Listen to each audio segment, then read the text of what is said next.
उसे श्रद्धा पूर्वक देना। अपने को दानी समझने का अभिमान कभी मत करना। जो दिया जा रहा है वो विवेकपूर्ण होना चाहिए। उसे लेने वाला उसका दुरुपयोग ना करे, ऐसा चिंतन करना। परमात्मा का भय मानकर देना चाहिए, न कि अभिमान पूर्वक। नहीं देने पर मेरा कल्याण नहीं होगा, ऐसा सोचते हुए ग्रस्त पुरुषों को इन कर्तव्यों का, धर्मों का पालन करना चाहिए। अथ यदि ते कर्म विचिकित्सा वा व्रत विचिकित्सा वा स्यात् ये तत्र ब्राह्मणाः सस्मशीर्णाः युक्ता आयुक्ताः अलोसा धर्मकामाः स्युः तथा ते तत्र वर्तेस्न तथा तत्र वर्तेथाः अथाभ्याः ख्यातेषु ये तत्र ब्राह्मणा समशर्षणाः युक्ता आयुक्ताः अलोक्ष्य धर्मकामास्यो तथा तेषु वतर्ण तथा तेषु वर्तेयाः एव आदेश एष उपदेश एषा वेद उपनिषत्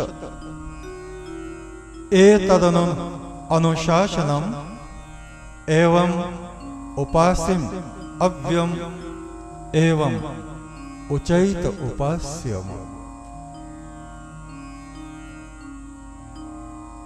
तुमने अपनी शिक्षा को ग्रहण कर लिया है, तुम्हारा आचरण भी शिक्षा के अनुकूल होवे। गुरु के द्वारा जो बताया गया है वो ज्ञान तुम्हारे जीवन में तुम्हारी रक्षा करे। उसी के अनुसार अपने ग्रस्त धर्म का पालन करना। फिर भी यदि तुम्हें किसी कार्य और व्यवहार में उचित निर्णय करने की कोई कठिनाई हो अथवा शंका उत्पन्न हो जाए कि यहाँ क्या करना चाहिए, तो इसका समाधान उन व्यक्तियों के परामर्श के अनुसार करना चाहिए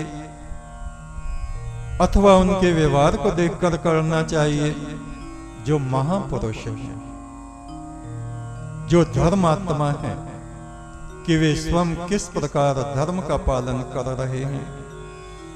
विद्वान और ईश्वरीय शिक्षा को मानने वालों से परामर्श लेना चाहिए।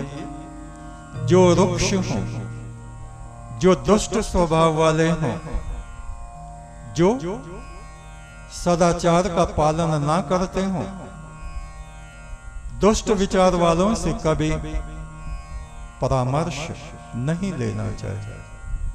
स्वार्थी, लोभी, कामी, लंपट, शोषक, ऐसे लोगों का विश्वास नहीं करना चाहिए। दुष्ट, दुराचारी, अज्ञानी, अहंकारी, मदान्ध, मेरा तो ये संप्रदाय और उसमें अंधे हुए पड़े हैं, दूसरे की बात ही नहीं सुनते, मद में अंधे हैं, धन में अंधे हैं। ऐसे व्यक्तियों से अपने जीवन के विषय में परामर्श नहीं करना चाहिए। वे स्वयं तो नष्ट हैं, तुमको भी नष्ट कर देंगे। ईश्वरीय शिक्षा का यही आदर्श है। इसी को अनुशासन, आदेश और उपदेश मानकर निर्णय करना चाहिए। ये ही गुरु का अंतिम उपदेश है। इसी के अनुसार जीवन जीने से तुम्हारा जीवन उच्चता में जाएगा और अंत में तुम उस सर्वोच्च परम ब्रह्म परमात्मा को प्राप्त कर लोगे।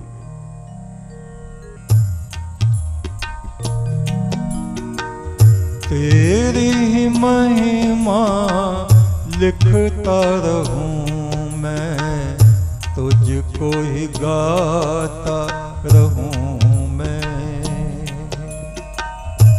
तेरी ही महिमा लिखता रहूं मैं, तुझको ही गाता रहूं मैं। ईश्वरो अहम ब्रह्म अहम, गुनगुनाता रहूं मैं। ईश्वरो अहम ब्रह्म अहम, गुनगुनाता रहूं मैं। ईश्वरो अहम ब्रह्म अहम, गुनगुनाता रहूं मैं। ईश्वरो अहम ब्रह्म अहम, गुनगुनाता रहूं मैं। खेतों में जब काम करूं जब भी, मेरे होठों पे गीत हो तेरी। यज्ञ में जूठे पत्तल उठाऊं, गाऊं गीतों को तेरे। यज्ञ में जूठे पत्तल उठाऊं, गाऊं गीतों को तेरे। जब मित्रों का प्रेम रस बरसे, जिक्र करूं मैं तेरा। जब मित्रों का प्रेम रस बरसे, जिक्र करूं मैं तेरा। जब आँखें दुख से भर आवें, गाऊं गीत मैं तेरा। जब आँखें दुख से भर आए, गाऊं गीत मैं तेरा। बादलों पे बैठी मेरी आत्मा, जहाँ तहाँ उड़ती फिरती। बादलों पे बैठी मेरी आत्मा, जहाँ तहाँ उड़ती फिरती। स्वप्न लोक जैसा संसार तेरी महिमा को गाती फिरती। स्वप्न लोक जैसा संसार तेरी महिमा को गाती फिरती।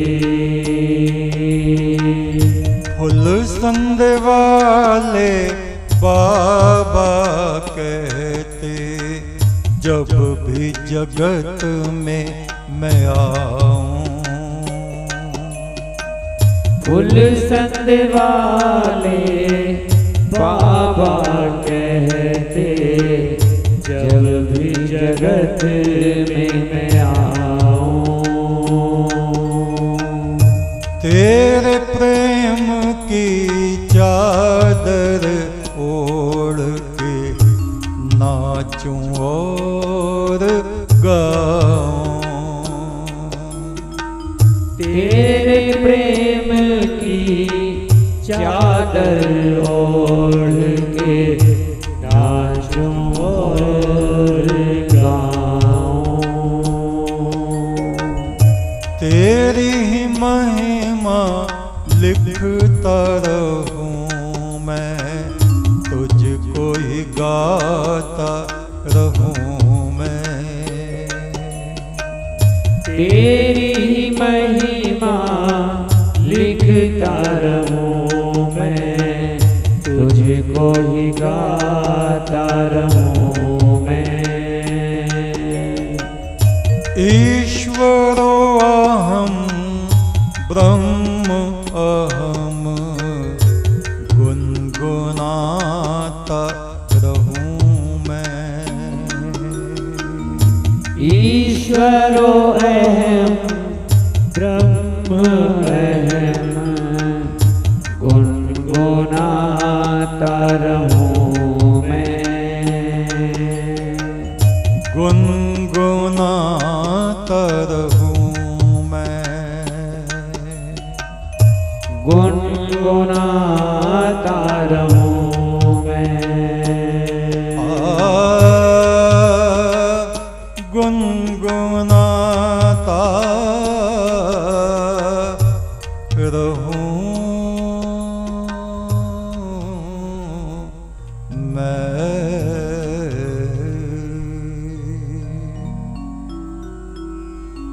कुछ प्रश्न हैं। क्या स्वर्ग में भी गुण दोष विद्यमान होते हैं?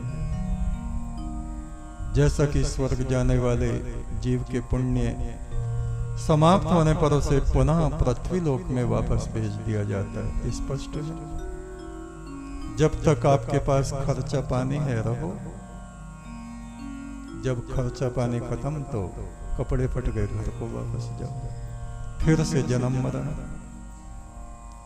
ऐसे स्वर्ग की कामना जहां भोग विलास है वे लोग करते हैं जिनकी कामनाएं यहां पृथ्वी पर पूरी नहीं होती।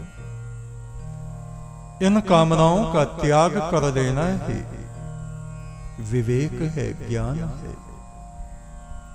मनुष्य की इच्छाएं कभी पूरी तरह से पूरी नहीं होती। इनको समाप्त करके उस परमात्मा परम ब्रह्म में हमें अपना समर्पण कर देना चाहिए।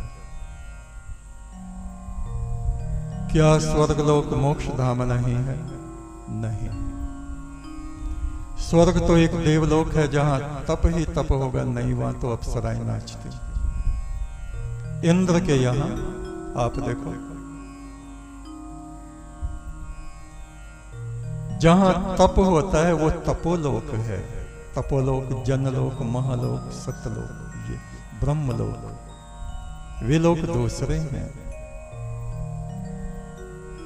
स्वर्ग मनोलोक में माना जाता है। और जो आत्माएं ऐसे पृथ्वी पर भटकती रहते हैं मरने के बाद, उनकी कामनाएं अपूर्ण रह जाती हैं अपने घर में। बहुत सारी चीजों में वो उलझे रहते हैं, बहुत सारी चीजें उनकी पूर्ण नहीं हो पाती, तो वो फिर भटकते हैं। स्वर्ग में तो गुण ही गुण होते होंगे। फिर प्रत्येक जीव संसार से जाने के बाद स्वर्गीय नाम से पुकारा जाता है, ये तो परंपरा है। नरक में भी चले गए तो स्वर्गीय ही कहा जाता है। भारत में जो भी मरे स्वर्गवासी कहलाए। भारत में जो भी मरे स्वर्गवासी कहलाए। ना जाने क्यों विधाता ने नरक दिया बनवाए। वहां क्या भैंस बनेंगे?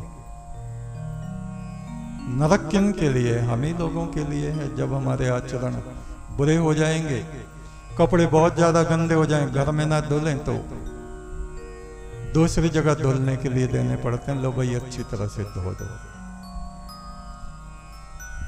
नरक नाम की क्या चीज है जिससे लोग भयभीत होते हैं? नरक न और कह, जहां नहीं है प्रकाश, जहां नहीं है शांति। दुष्टों के संग आप 2 दिन रह लो, वही नरक है। ये भौम नरक। यहां सालों साल लोग बीमारी में चारपाई पे पड़े रहते हैं कि भैया नरक भोग रहे हैं। ये भौम नरक है। इसके अतिरिक्त दूसरे नरक हैं जहां जीवों को यातना देने के लिए भेजा जाता है, वो अलग है, वो हकीकत है। मृत्यु देवता जब हमें परलोक में ले गए थे तो उन्होंने दिखाया ये नरक हैं, इस कारण से ये दुर्गति भोग रहे हैं, ये यातनाएं भोग रहे हैं। वो असत्य नहीं है, सत्य है। इसलिए मनुष्य को पाप कर्म नहीं करने चाहिए। पाप कर्म करने से यहाँ भी दुखों की प्राप्ति होती है और बाद मरने के अंधलोकों में ये आत्मा प्रवेश कर जाती है और वहां नरक में बहुत से दुखद स्थिति दुर्गति से इसका सामना होता है। क्या स्वर्गलोक और वैकुंठ लोक में अंतर है? जब हमारा हृदय कुंठाओं से रहित हो जाता है, वासनाओं से रहित हो जाता है, तेरा मेरा राग द्वेष इनसे रहित हो जाता है, तो यहां पृथ्वी पर रहते ही हमारा हृदय अनुभव करता है उस ईश्वर चेतना का अपने भीतर। एक तो ये वैकुंठ है, एक दूसरा नारायणम जिसको बोला जाता है, जो जीवों का परम आश्रय परम ब्रह्म है।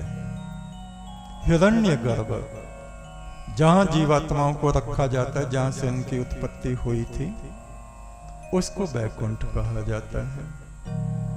हिरण्यगर्भ उसको कहा जाता है।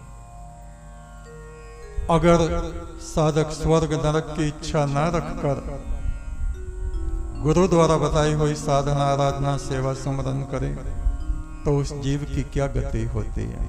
मोक्ष गति होती है। तत्व ज्ञान क्या है? आत्मा का ज्ञान ही तत्व ज्ञान है। जो ये उपनिषद हैं, जो ये उपनिषदों की वाणी चल रही है, ये तत्व 5 तत्व गुण 3 से पारा, जहां मेरे साहिब का दरबार। 5 तत्व तो ये भौतिक तत्व हैं, पृथ्वी, जल, वायु, अग्नि, आकाश। 5 तन्मात्राएं हैं, रूप, रस, शब्द, गंध, स्पर्श। 5 विकार हैं, काम, क्रोध, लोभ, मोह, अभिमान। 4 अंतःकरण हैं, मन, बुद्धि, चित्त, अहंकार।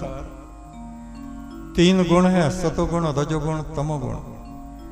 इतनी सब चीजें मिलके ये जीव बनता है और ये अशांत रहता है इन अवगुणों के कारण, विकारों के कारण।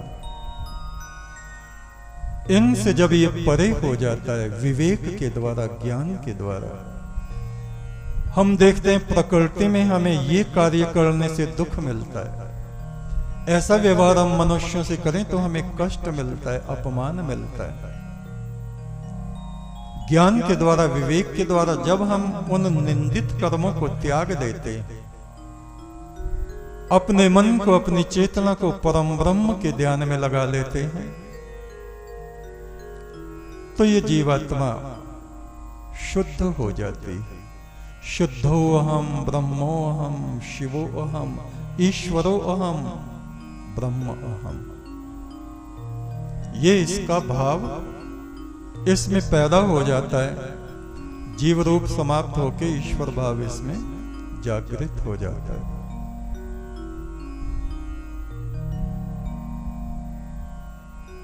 जीव को क्या हानि लाभ मिलता है? सब कुछ आप संसार में देख ही रहे हैं, कैसी दुर्गति होती है।